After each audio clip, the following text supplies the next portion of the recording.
The purpose of people are very different. It can be, I want to survive tomorrow. It can be something really lofty. But I guess ang role ng ating storya, ng ating ecosystem is really to help people, tulungan ng mga tao, marating yung kanilang pangarap. I'm an enabler of happiness and dreams. Totoo, iba-iba yung pangarap ng tao eh. Pangarap ko sa pamilya ko is makatapos talaga yung 2 kong anak. So lahat ng pagsisikap ko ay para sa kanila.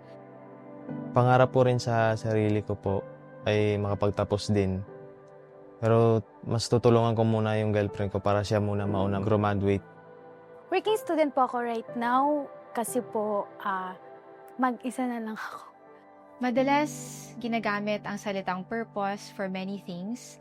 Para sa akin, isa siyang, dahilan, hugot. Refiller merchandiser po ako nun.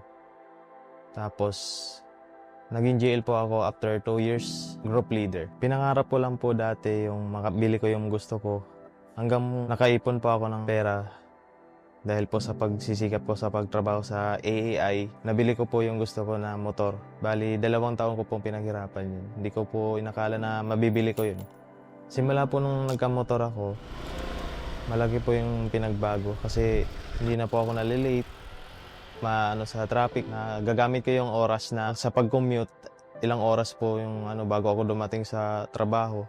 Ngayon po, ilang minutes lang makakarating na po ako dun. In my 18 years of just experiencing and living R2R or rags to riches, ang dami kong mga nakilala at nakatrabaho at na-realize ko, iba't ibang levels of purpose ang meron sa mga tao.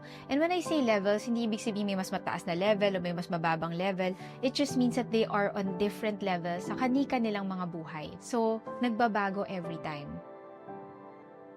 Nung namatay po yung lola at lolo ko, pumunta po ako dito sa Maynila. Kinuha po ako ng nanay ko. Tapos, nung nagkaroon po ako ng girlfriend, humiwalay na rin po ako sa nanay ko. Kasi may sarili na siyang pamilya din eh.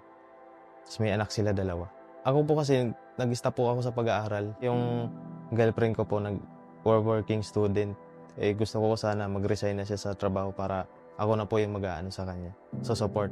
Ang pangarap ko po ay magkaroon ng extra income, magkaroon ako ng negosyo habang nagtatrabaho po ako dito sa Active Asia para po masuportahan ko yung girlfriend ko para hindi ko na pagtrabahuin gastos niya sa school. Siya na lang po magtapos muna. 2 daughters po ako. So, kakagraduate lang nung eldest ko as cum laude. So, medyo ako, emotional. Then, yung youngest ko is second year college ngayon. So, taking up education. So, medyo ako kasi my husband was a seaman.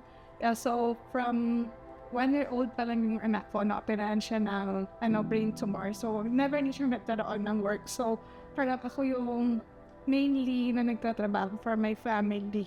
So, ayun. So, sorry. Emotional lang. Nag-working student po ako kasi kailangan ko. Kasi bukod sa gusto kong makatapos, gusto ko rin silang tulungan. Yung parents ko po is separate na. Then yung papa ko, actually kakalaya niya lang. Tapos yung mama ko po, may asawa na rin po siyang iba. Then may baby na po. 2 lang po kasi kami magkapatid. So yung kuya ko namatay siya.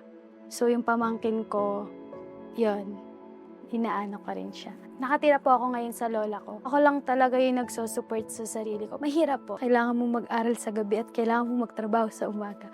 So bawat segundo, bawat minuto, bawat oras mahalaga sa'yo. Kailangan mo siya malagpasan bawat araw, kailangan mo matapos to. Kasi kung hindi, wala. Actually, yung pangarap ko parang hindi ko na iniisip para sa sarili ko. Tsaka ako natutuparin yung pangarap ko pag natupad ko na yung pangarap ng pamilya ko. Parang ganun siya kalaki.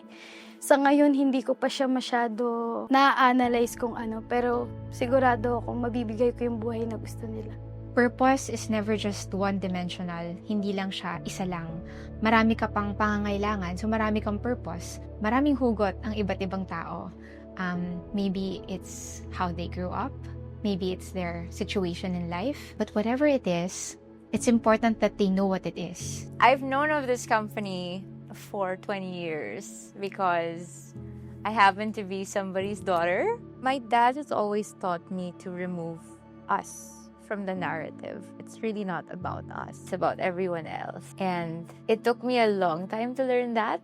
It became like a meaningful thing. The joy of it is because you are working on something so meaningful and you get to be a part of that. The purpose of the company is really its people. No? It's amazing how, yeah, we're profitable. Yes, we're growing, but that's not and actually never was the purpose. It is always about people. It's always about giving people jobs and making the company mean something for them, for the staff, for the employees. It's super important to have purpose because there are so many directions that your life can take. Without purpose, and you're actually going to be all over the place. You won't have a guide. So you need the guide to always put you back on track. Yung marami dyan yung mga naliligaw, kung wala kang dahilan, di ba? What's important is, alam mo kung ano yun. Because that will keep you going. And whatever it is, if you are somebody in the position to support and help them, it's good if you do. Because sa bawat desisyon na gagawin mo, pwedeng makabuti para sa ibang tao. Your decisions and your life can make other people's lives better. The little things matter. Yung araw-araw ay mahalaga.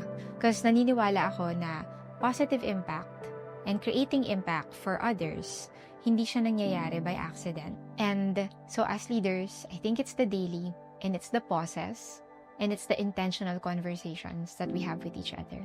Kung ikukwento ko ang kumpanyang ito sa ibang tao, sasabihin ko to na hindi ito lang lugar ng trabaho, kundi ito rin yung lugar na nagparamdam sa akin na mahalaga ako.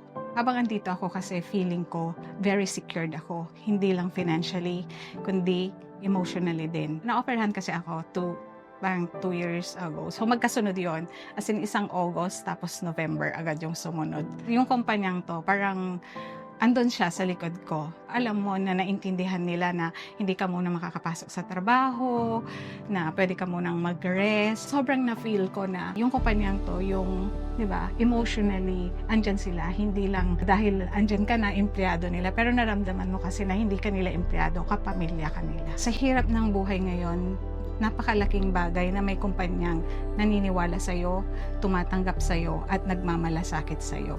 Nakaya ko dahil din po sa tulong ng company na to. Scholar po ako dito ni Sir Manny. So, lahat po ng expenses, sagot nila. Actually, hindi lang po sila nakakatulong financially. Even sa work and school po. Kasi nga po, related po siya sa course ko. Na-ask ko po yun sa team ko, na help po nila ako na magawa ko po yung task ko. Natutunan ko po yung discipline and pakikisama po sa mga ka-workmate. Parang ang gaan. Parang ginaguide po talaga nila ako kasi nga po nag-aaral po ako. Inaalalayan po ako as baby girl, ganun. Emotionally, natutulungan din po nila ako. Parang binigyan nila ako ng pagkakataon na makaramdam ng pangalawa pang pamilya. Simple lang naman ang pangarap ko, yung mag-grow pa yung trabaho ko at syempre mag-grow yung buhay namin. Nung una, nagstay ako dito para sa sahod nung una. Pero nung tumagal ako, nakita ko kasi na yung mga leaders, naramdaman mo na hindi ka katrabaho. Tinatanong nila yung mga personal na mga bagay sa buhay mo. So, doon kasi sa akin, nafe-feel ko na mahalaga. So, ang pangarap ko ngayon, kung ano yung na-experience ko habang andito ako, is maramdaman din ng mga area manager or FMS ko. Gusto kong maramdaman nila na hindi lang namin sila katrabaho kung hindi ka pamilya. So, ginagawa ko ito para sa team ko kasi yung team ko, mayroon din silang family. So, gusto ko maging okay din yung mga family nila. The purpose of the A+ is to help people build their dreams, and at the core of that is job creation. I'm so excited to keep growing the company, not just for my family, but for everybody's family. The most important thing to have is a value set and a goal that is so much bigger than yourself that you believe in it and it wakes you up every day. Every morning, excited ako pumasok. Gusto ko yung iniisip ko na kung anong gagawin ko sa work. Hindi lang po yung buhay ko yung nabago. Buhay din po ng pamilya ko. Activation's purpose is never changed. It's always been about its people. It's just become more solid. And then it's nice now, 20 years later, we're seeing how active Asia is now, and it's actually successful. Very successful. Again, it's not on account of how much revenue or net profit it's making. You look at the people, everyone is aligned to that purpose with regard to their individual and group roles, contributions. It's fantastic. Amazing. The life is not a sprint. You really have to have a plan and you have to execute to grow. The company is here to stay, and it's going to grow even more. Not just because our people are skilled, our leaders are talented. It's because we have a very, very strong purpose. And if we follow that, if we follow the purpose of creating jobs, we will always find the right path for us. Purpose is not that super big thing at the end of a really, really long road. Because it's also your day-to-day actions, yung araw-araw na pagising mo, lahat ng sinasabi mo, lahat ng ginagawa mo. So, take every day with gratitude and live every day with purpose. Kasi, hindi siya pang next week lang, it is your whole journey ahead of you. Pangarap ko po sa sarili ko yung makapagtapos kami dalawa ng girlfriend ko, magkapagtayo kami ng sariling negosyo, magkapamilya, ganun po. Magawa namin yung mga gusto namin. Naniniwala ako na matutupad to sa tiyaga, sa dasal at malasakit sa trabaho. Tingin ko, hanggang pagtanda ko, dito ko nakikita na nandito ako sa kumpanyang ito. Excited po ako mag-work dito. After po ng graduate, dito po ako mag-work.